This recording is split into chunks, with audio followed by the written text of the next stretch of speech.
Narendra Modi met with a delegation of BJP MPs from the backward communities regarding the Supreme Court's decision on the creamy layer concept within reservations.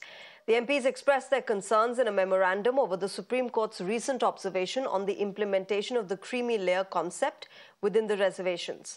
Speaking about their interaction with the PM afterwards, the BJP MPs said that they received the assurance that their concerns would be addressed.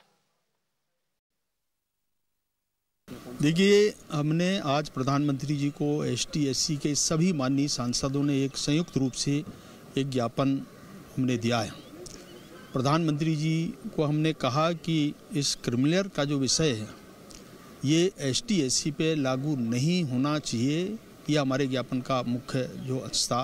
प्रधानमंत्री जी ने भी इसको स्वीकार किया कि संविधान सम्मत ये क्रिमिनल लागू नहीं होना चाहिए। ये उनने भी इस बात को कहा ST/SC पे नहीं लागू होना चाहिए। ये स्पष्ट उनका समझना।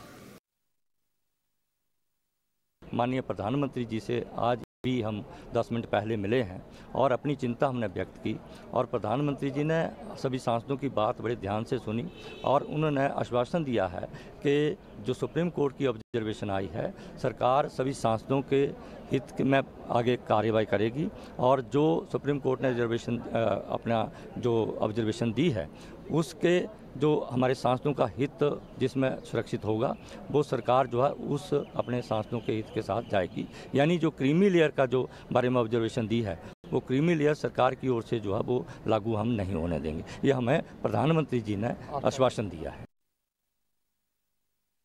Meanwhile, Prime Minister Modi has taken to social media to reiterate his government's commitment towards the welfare and empowerment of the backward communities.